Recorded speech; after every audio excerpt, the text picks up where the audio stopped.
ഒരു നായ അറിയാതെ ഒരു ദിവസം പൂർണ്ണമായും ഗ്ലാസ് കൊണ്ട് നിർമ്മിച്ചൊരു വലിയ മാളികയ്ക്കുള്ളിൽ അകപ്പെട്ടുപോയി. അകത്തേക്ക് നോക്കിയിടത്തെല്ലാം കണ്ണാടികൾ. നായ എങ്ങോട്ട് തിരിഞ്ഞാലും അവിടെ മറ്റൊരു നായ. മുന്നിൽ, പിന്നിൽ, വശങ്ങളിൽ നൂറുകണക്കിന് നായകൾ. പുറത്തേക്ക് പോകാൻ ഒരു വഴിയും കാണുന്നില്ല. അവസാനം നായ ചിന്തിച്ചു, ഞാൻ ശത്രുക്കളുടെ നടുവിലാണ്. അത് കുരയ്ക്കാൻ തുടങ്ങി. കണ്ണാടിയിൽ കാണുന്ന നായകളെ ആക്രമിക്കാൻ ചാടി. അവരും തന്നെ പോലെ കുരയ്ക്കുന്നു, അവരും ആക്രമിക്കാൻ വരുന്നു.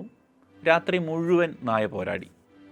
പ്രഭാതത്തിൽ കാവൽക്കാർ വന്ന് വാതിലിങ്ങനെ തുറന്നപ്പോൾ അവിടെ കിടന്നിരുന്നത് ആ നായയുടെ ചത്ത ശരീരം മാത്രമാണ്. ചുറ്റും നോക്കിയപ്പോൾ മറ്റൊരു നായ പോലും ഉണ്ടായിരുന്നില്ല. അവിടെ ഉണ്ടായിരുന്നത് കണ്ണാടികൾ മാത്രം. കണ്ണാടികൾ മാത്രം. ഒന്ന് ചിന്തിച്ചു നോക്കൂ, നമ്മുടെ ജീവിതവും ചിലപ്പോൾ ഇതുപോലല്ലേ?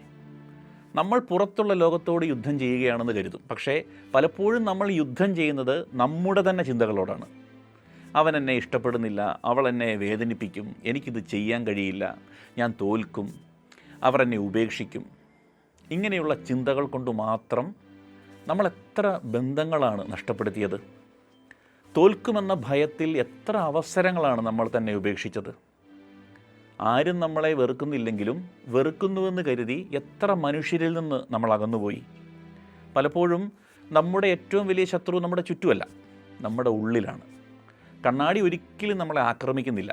അത് ചെയ്യുന്നതൊന്നു മാത്രം, നമ്മൾ അതിന് മുന്നിൽ നിൽക്കുമ്പോൾ നമ്മളെ തന്നെ തിരിച്ചു കാണിക്കുന്നു.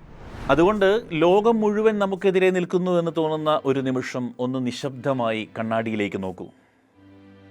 ഒരുപക്ഷേ നിങ്ങൾക്ക് ചുറ്റും ശത്രുക്കളൊന്നുമില്ല.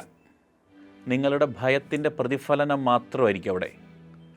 കാരണം നിങ്ങൾ ലോകത്തെ കാണുന്നത് എങ്ങനെയാണോ അങ്ങനെയല്ല. നമ്മുടെ ഉള്ളിൽ ലോകം എങ്ങനെയാണോ അങ്ങനെയാണ്. Change the thought and sometimes the whole world changes.